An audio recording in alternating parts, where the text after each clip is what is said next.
ব্যোমকেশকে যিনি মানে সৃষ্টি করেছিলেন, আচ্ছা আচ্ছা, তিনি এখানে থাকতেন 1919 থেকে 1921।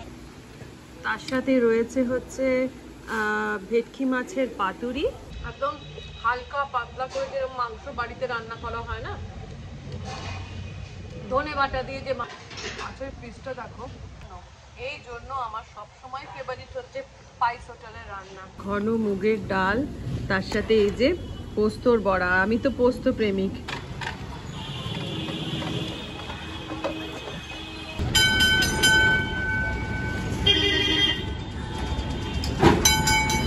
ব্যস্ত একটা দুপুরবেলা আমি চলে এসেছি বইপাড়া। আর বইপাড়া মানেই হচ্ছে কলেজ স্ট্রিট, উত্তর কলকাতার কলেজ স্ট্রিট। আর এই মুহূর্তে আমি দাঁড়িয়ে রয়েছি ঠিক প্রেসিডেন্সির সামনে। আর এই যে প্রেসিডেন্সির সামনে যে অপোজিটে যে রাস্তাটা চলে যাচ্ছে, সেই রাস্তাটা দিয়ে আমি সোজা হাঁটতে স্টার্ট করলাম আমার গন্তব্যের দিকে। আর এই দুপুরবেলাতে বইপাড়ার অবস্থা তো তোমরা জানোই। আর এই মুহূর্তে এসে আমার কি ফিল হচ্ছে জানো তো, সেই মেয়ের বই কিনতে আসা, লাইনে গরমে দাঁড়িয়ে দাঁড়িয়ে মেয়ের জন্য বুক লিস্ট মিলিয়ে মিলিয়ে বই কেনা। এখন তো মেয়ে বড় হয়ে গেছে, এখন নিজেই সব কিছু করে নেয়, তো এখন আর এইসব করতে লাগে না, তাই সেইগুলো খুব মনে পড়ছে। আর এই হচ্ছে সেই বিখ্যাত কফি হাউস। আর এই কফি হাউস দেখলেই মান্নাদের সেই ফেমাস গানটা মনে পড়ে যায় না, বলো? সেই কফি হাউসে সেই আড্ডাটা আর নেই, তাই জন্য আর একবার ফিরে তাকালাম কফি হাউসের দিকে। কিন্তু এই মুহূর্তে আমার কফি হাউস যাওয়ার নেই, তাই জন্য আমি আমার গন্তব্যের দিকে বেরিয়ে পড়লাম। প্রচুর মানুষের ভিড়, আর মায়েরা কেমন দাঁড়িয়ে দাঁড়িয়ে বুক লিস্ট মিলিয়ে বই কিনছে, এইসব দেখছি। আর তোজোর ছোটবেলার কথাটা আমার মনে পড়ে যাচ্ছে, জানো তো।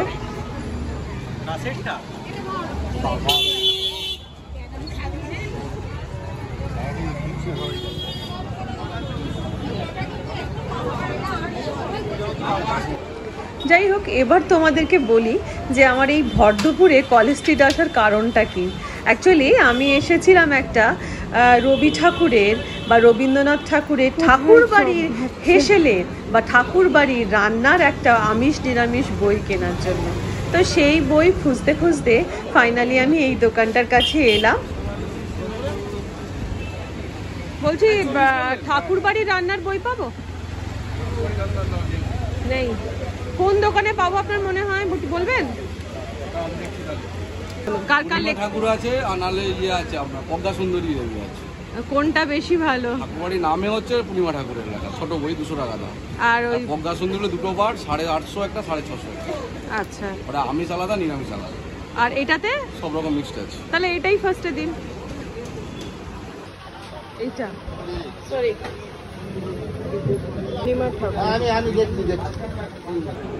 প্রজ্ঞা সুন্দরী দেবী বইটাই আমার পছন্দ হলো দুটো বইয়ের মধ্যে। ভাই কত? 520। এই বই পড়ার কিন্তু একটা আলাদাই আমেজ আছে। তুমি পড়াশোনার সঙ্গে যুক্ত থাকো চাই না থাকো, বই পড়া এলে কিন্তু আলাদাই একটা অনুভব হয় ভেতর থেকে। গুড আফটারনুন, সবাই কেমন আছো? আশা করি সবাই খুব ভালো আছো। তো চলে এসেছি আজকে বইপাড়া।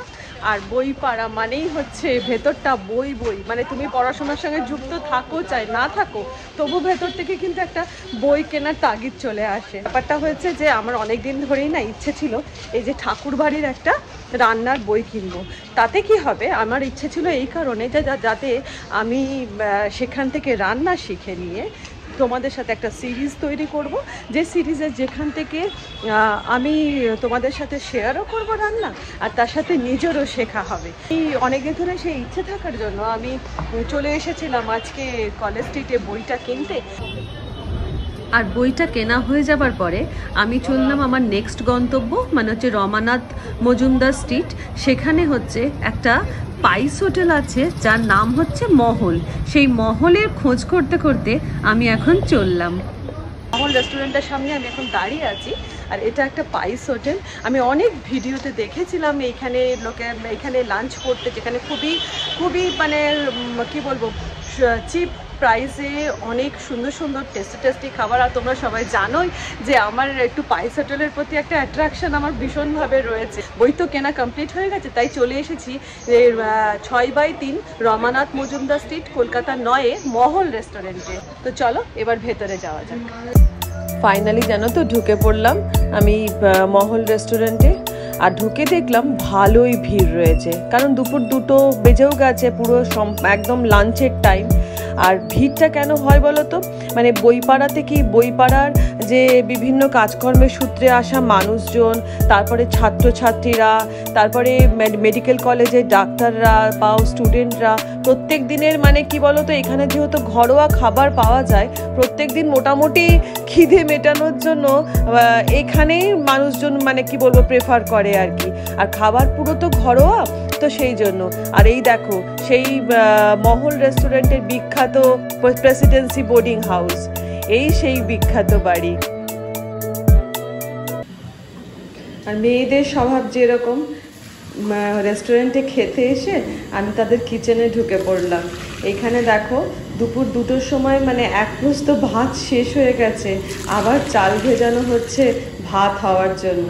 আর এখানে এক বড় ডেকচিতে করে ভাত বসে পড়েছে। তো চলো দেখা যাক কিচেনে কি কি আছে এই মুহূর্তে। মোটামুটি কত প্লেট মোটামুটি সেল হয়? ঠিক নেই, যেদিন যেরকম হয়, 150, 200, 150, হ্যাঁ, সেটা বাজারের উপর নির্ভর। আচ্ছা আচ্ছা। আর দেখো দুপুর 2টোর সময়তে প্রায় রান্নাবান্না শেষের দিকে। এখানে শুক্তো রয়েছে, এই যে মাছের ঝোল রাখা আছে, এখানে দেখো পাবদা মাছ 1 পিস পড়ে আছে, রুই মাছ 2 পিস পড়ে আছে, এটা ইলিশ মাছ 3 পিস, ভেটকি মাছ মাত্র 4 পিস পড়ে রয়েছে। এই হচ্ছে কিচেনের অবস্থা প্রায় শেষের দিকে। এখানে এটা মাটনের ঝোল, তারপরে চিকেন, ডিম, মানে প্রায় সব কিছুই শেষের দিকে। দুপুরবেলার মধ্যে মানে 2-2:30-এর মধ্যেই সমস্ত কিছু শেষ হয়ে যায়, এত সেল। মোটামুটি কত বছর হলো এই দোকানটা? এটা 1991 সালে শুরু করেছিলাম। আচ্ছা, 1991। আচ্ছা, এটা হচ্ছে প্রেসিডেন্সি বোর্ডিং হাউস, সে রান্নাঘর ছিল এক সময়। আচ্ছা, প্রেসিডেন্সি বোর্ডিং হাউসটা দেখি বলে দিই যে এখন তো লোক যাবে 1917 সালে আচ্ছা, আমার ঠাকুরদাদা করেছিলেন। ও আচ্ছা, তারপরে ওইটা রান্নাঘর ছিল, প্রেসিডেন্সি বোর্ডিং হাউসের রান্নাঘর ছিল ওই মহল হোটেল। তারপরে 1991 সালে যখন মেসের খাওয়া দাওয়া উঠে গেল, তখন এটা হোটেল করা হয়েছিল। আচ্ছা। 1991 নামকরা প্রেসিডেন্সি বোর্ডিং হাউস, কারণ এখানেই থাকতেন সত্যান্বেষী স্রষ্টা শরদিন্দু বন্দ্যোপাধ্যায়। আচ্ছা, ব্যোমকেশের যিনি হ্যাঁ, স্রষ্টা, ব্যোমকেশের বাড়িও শুনেছি এটাকে বলা। ব্যোমকেশের স্রষ্টা যিনি, ব্যোমকেশের ব্যোমকেশকে যিনি মানে সৃষ্টি করেছিলেন, আচ্ছা আচ্ছা, তিনি এখানে থাকতেন 1919 থেকে 1921। এই বাড়িতেই থাকতেন। আচ্ছা, আর জীবনানন্দ দাস থাকতেন 1932 থেকে 1938। আচ্ছা। আমি হচ্ছে 3rd জেনারেশন। মেনুতে কি কি আছে আজকে? আজকের মেনুতে হচ্ছে সবজির মধ্যে শুক্তো হবে, আটা চচ্চড়ি হবে, আলু পোস্ত হবে, এঁচড় আলু ডালনা হবে, পোস্ত বড়া ঝাল হবে, মুগ ডাল হবে, মসুর ডাল হবে। আর ভাজার মধ্যে আলু ভাজা, উচ্ছে ভাজা, আলু ঢেঁড়স ভাজা, মাছের ডিমের বড়া, পোস্তর বড়া আর কুমড়ো ফুলের বড়া। আচ্ছা। আর মাছের মধ্যে আছে আপনার ইলিশ মাছ, চিতল পেটি, আর পাবদা, পমফ্রেট, চিংড়ি মালাইকারি, সবই তার মানে? হ্যাঁ সবই। কাতলা মাছের 4 রকম আইটেম আছে, লাইট ঝোল আছে, ভাপা আছে, কোরমা আছে, কাতলা মাছের ঝোল আছে, আমরুই আছে। আচ্ছা, আর চিকেন মাটন তো আছে? ঠিক আছে, তো মেনু কার্ডটা আমাকে একটুখানি দেবেন। মেনু কার্ড তো ওই বোর্ডের, আচ্ছা, ওই বোর্ডের মধ্যে সামনেও বোর্ড আছে, এখানেও বোর্ড আছে। আচ্ছা আচ্ছা, ঠিক আছে। এইটা হচ্ছে ওনাদের মেনু কার্ড। ভাত 20 টাকা, বড়ে ভাত 5 টাকা, মসুর ডাল 10 টাকা, স্পেশাল মুগ ডাল 20 টাকা, আমরুই 80 টাকা, কাতলা কোরমা 115, কাতলা ভাপা 115, কাতলা মাছের ঝোল, চিকেন কারি, মটন কারি, আমের চাটনি।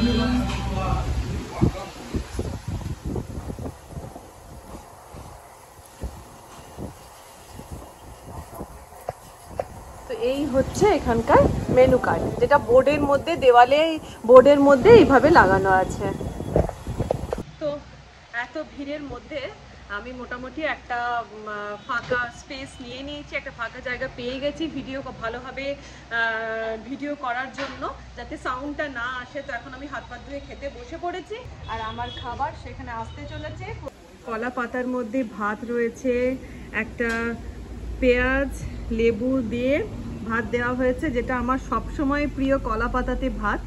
আর তার সাথে দিয়েছে ঘন মুগের ডাল, শুক্তো, তার সাথে আছে এইভাবে 3 পিস পোস্তর বড়া, গরম মাছের ডিমের বড়া 3 পিস, তার সাথে রয়েছে হচ্ছে ভেটকি মাছের পাতুরি, তার সাথে এই যে বাড়ির মতন গরম গরম আলু দিয়ে মাটনের লাল ঝোল।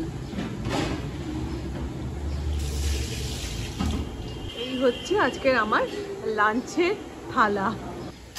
এখানে তোমাদের আরেকবার মেনুর আইটেমের প্রাইসগুলো বলে দিই। ভাত হচ্ছে 20 টাকা, ডাল হচ্ছে 10 টাকা, শুক্তো 60 টাকা, পোস্তর বড়া 60 টাকা, মাছের ডিমের বড়া 45 টাকা, আর ভেটকি মাছের পাতুরি হচ্ছে 160 টাকা, আর মাটন হচ্ছে 220 টাকা। এই হচ্ছে টোটাল মেনু। আর যদি পরে কেউ ভাত নিতে চায়, সেক্ষেত্রে পরের ভাতের জন্য 5 টাকা এক্সট্রা। তো যে পরিমাণে ভাতের পরিমাণ রয়েছে যতটা, তাতে মনে হয় না কারোর এক্সট্রা পরে ভাত লাগে। তো চলো এবার খাওয়া স্টার্ট করা যাক। তো প্রথমেই আমি মাছের ডিমের বড়াটাকে ট্রাই করব। মাছের ডিম বাড়ির মতন পুরো একদম মাছের ডিমের বড়াটা, একদম ভেতরে পেঁয়াজ কুচি, আদা কুচি সবই রয়েছে, কিন্তু টেস্টটা যেটা বুঝতে পারছি, খেতে খুবই ভালো। তো প্রথমেই আমি স্টার্ট করে দিচ্ছি শুক্তো দিয়ে। শুক্তো একদম বাড়ির মতন, দেখো এরম বড় বড় বড়ি রয়েছে, তার সাথে কাঁচকলা, ডাঁটা, সমস্ত কিছু দিয়ে, এই যে ডাঁটা,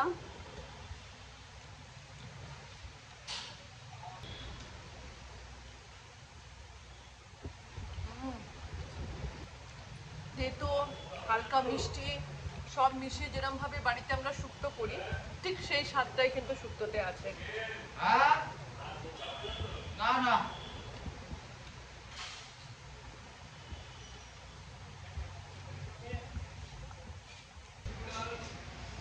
মানে শুক্তোটা এতটাই সুন্দর, মানে মোটামুটি তোমার যদি তোমরা শুক্তো দিয়ে খাও তো এক থালা ভাত শুক্তো দিয়েই খাওয়া হয়ে যাবে, এতটাই টেস্টি শুক্তো রান্নাটা।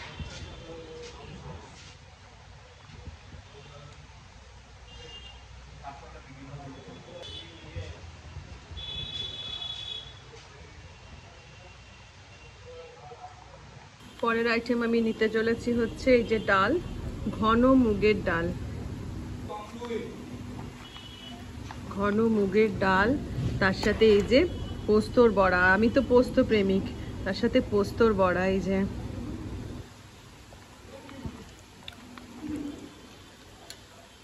আর এই মাছের ডিমের বড়ার কম্বিনেশন দিয়ে, আর তার সাথে মেখে নেব অল্প করে লেবু। দাদা একটা কাঁচা লঙ্কা পাওয়া যাবে? ও আচ্ছা আচ্ছা, ঠিক আছে। লেবু দিয়ে মেখে অল্প একটু মাছের ডিমের বড়া দিয়ে,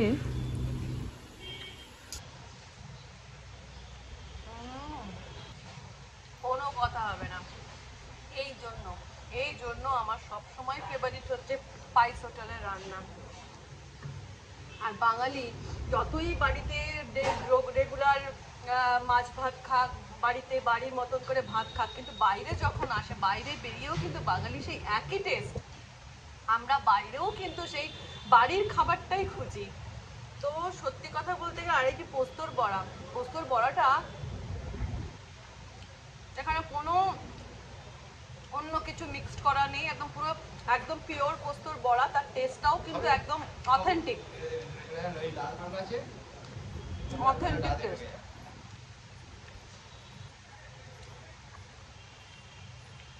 অসাধারণ লাগবে। লেবু দিয়ে আর ডাল দিয়ে মাছের ডিমের বড়া দিয়ে খেতে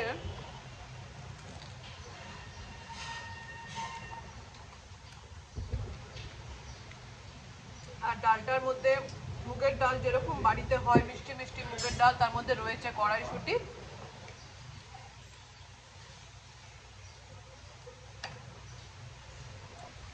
জাস্ট অসাধারণ।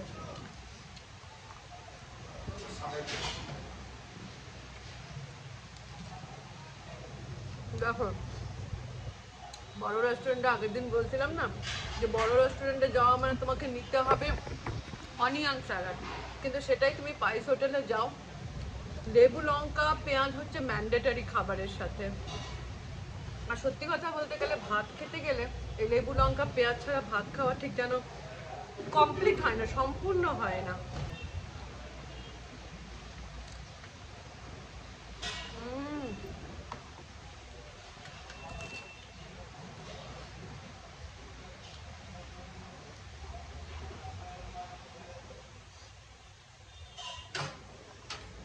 ডাল দিয়ে মোটামুটি আমার চেটে পুটে ভাত খাওয়া কমপ্লিট হয়ে গেল। আমার খাওয়া দেখে বুঝতে পারছি আমার কতটা তৃপ্তি লাগছে। এবার আমার নেক্সট আইটেম আমি নিতে চলেছি, সেটা হচ্ছে এই যে গরম গরম ভেটকি মাছের পাতুরি, যেটা আমার অল টাইম প্রিয়।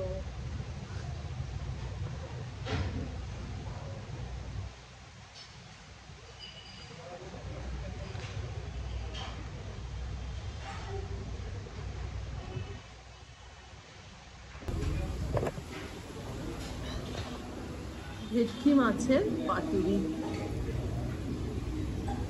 এই দেখো শুকনো ভাতে, আহা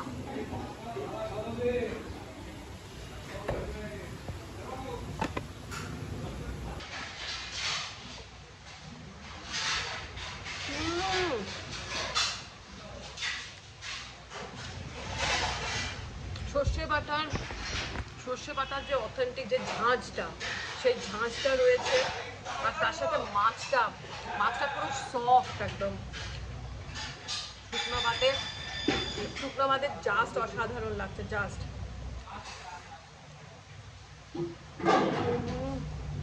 আমরা কাঁচা লঙ্কা চামচ,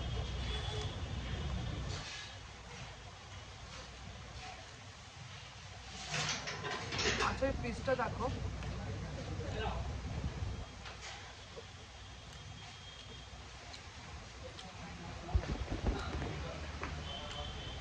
এবার বুঝতে পারছি যে কেন এত এই মহল রেস্টুরেন্টে এত কেন ভিড়, এবারে বুঝতে পারছি।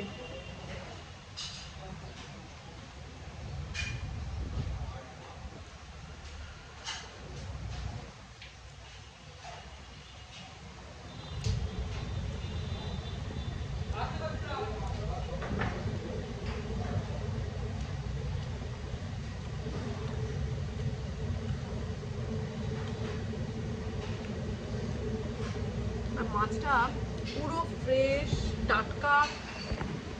ফ্রেশ টাটকা যে মাছ, তুমি মাছটা খেলেই বুঝতে পেরে যাবে।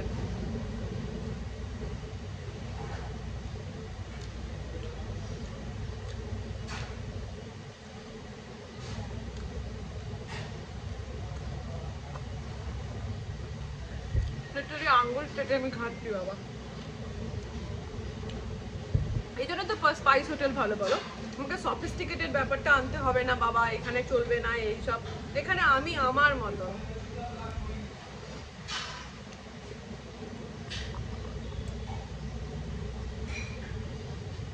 তো মোটামুটি আমার পাতুরি দিয়ে খাওয়াও কমপ্লিট হয়ে গেছে, বাকি রইল আমার সব থেকে প্রিয় মাটন, লাল লাল বাংলা মাটন।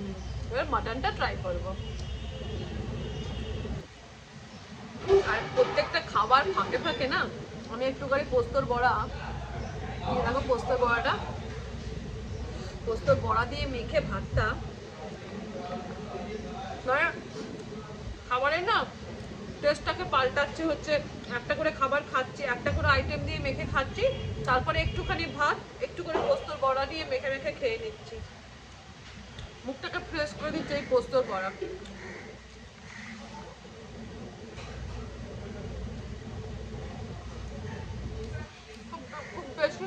সমান এইরকম সাইজের 3খানা পোস্তর বড়া দিয়েছে।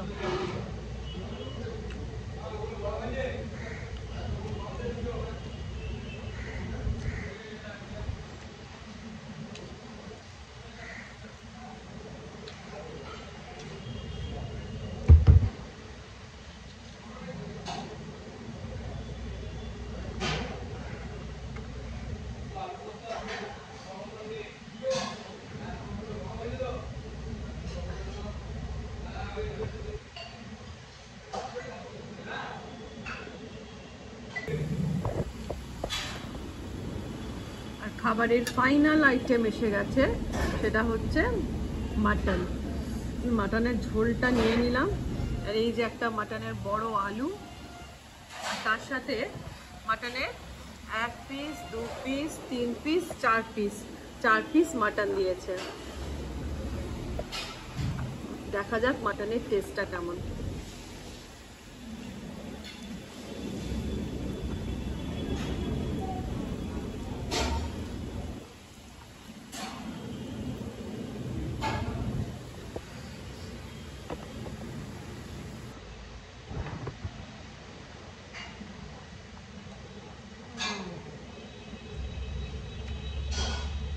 একদম হালকা পাতলা করে যেরকম মাংস বাড়িতে রান্না করা হয় না, ধনে বাটা দিয়ে যে মাংসর টেস্টটা, ধনে বাটা দিয়ে যে মাংসর টেস্ট, ঠিক ওই ধনে বাটার মাংসর টেস্টটা এটার মধ্যে রয়েছে। তো আমি একটুখানি আমার বাপের বাড়ি স্টাইল করছি, একটুখানি ওর মধ্যে পোস্তর বড়া মেখে দিচ্ছি, আলুটা ভেঙে ওর মধ্যে মিশিয়ে দিলাম, দিয়ে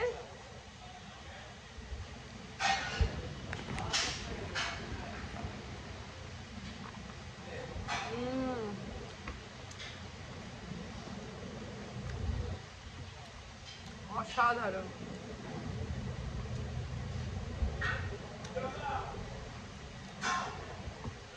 আর মাংসটাও পুরো সফট।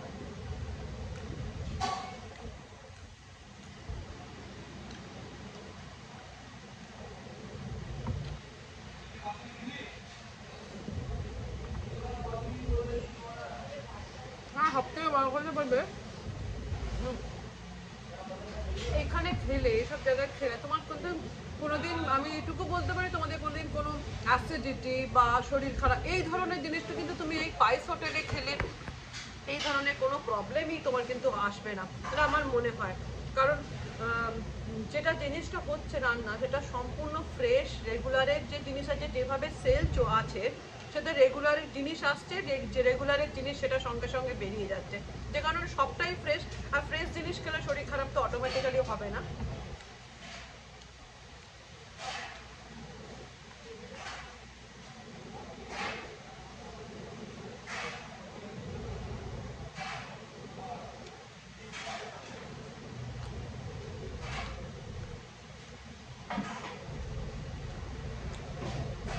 মাংসটা যে পুরো ফ্রেশ, মাংসটার টেস্টটাতেই বুঝতে পারা যাচ্ছে।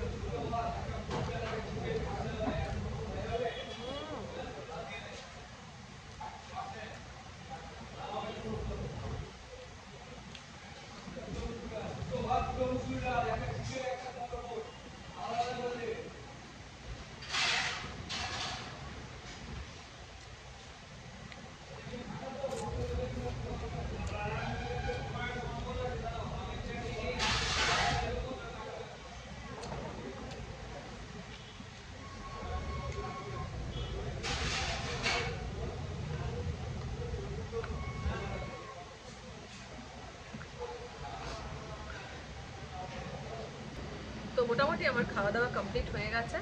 মনের তৃপ্তি, আত্মার তৃপ্তি বলো, শরীরের তৃপ্তি বলো, পেটের তৃপ্তি বলো, সব তৃপ্তি হয়ে গেল। কারণ সত্যিকারে আমি প্রত্যেকটা রান্নাকে 10-এ মানে আউট অফ 10 আমি কোনোটাতে 10 দেবো, কোনোটাতে 9 দেবো। মানে ওভারঅল যদি তুমি বলো, দারুণ দারুণ দারুণ, কোনো কথা হবে না। স্পেশালি আমি সত্যি কথা বলছি, স্পেশালি আমার পোস্তর বড়াটা খুব ভালো লেগেছে। আর এই ডাল দিয়ে মাছের ডিমের বড়া, পেঁয়াজ দিয়ে লেবু দিয়ে খেতে মাইন্ড ব্লোয়িং, দারুণ দারুণ। একটু বলবেন কত বছর আগেকার দোকান এটা? ওগুলো দাদার কাছে যান সব বলে বলে দেবে তো? তো মোটামুটি খাওয়া দাওয়া কমপ্লিট করে এবার চললাম হচ্ছে বাড়ির পথে, কারণ বিকেল মানে হচ্ছে রেস্টুরেন্ট কলিং, সেটা তো জানাই আছে, জানোই তোমরা। তো এই যে বই নিয়ে চললাম হচ্ছে বাড়ির পথে। আর এখানে দেখো, এখানে অলরেডি প্রচুর মানুষজন আসে এখানে ভিডিও করার জন্য, কারণ রান্না বান্না খাবার দাবার সত্যিই খুব ভালো। আর প্লাস মানুষজনের ব্যবহার এত কোঅপারেটিভ, আমি ওনাকে জাস্ট বললাম যে রেস্টুরেন্ট সম্বন্ধে বলার জন্য, উনি বাইরে বেরিয়ে এসে সমস্ত কিছু ডেসক্রিপশন আমাকে দিয়ে দিলেন, যেটা আমার ভীষণই ভালো লাগলো। তো যাই হোক, ভিডিওটা আমি এখানে শেষ করে দিচ্ছি। তোমাদের কেমন লাগলো জানিও আজকের আমার মহল হোটেলের মহল হোটেলের ভিডিও তোমাদের কেমন লাগলো জানিও। আর যদি ভালো লেগে থাকে তাহলে একটা লাইক দিও, এবং যারা নতুন চ্যানেলে এসেছো তারা আমার চ্যানেলটাকে সাবস্ক্রাইব করে দিও। তাহলে আজকের মতন টাটা, ভালো থেকো, সুস্থ থেকো, অনেকটা আনন্দে থেকো, বাই।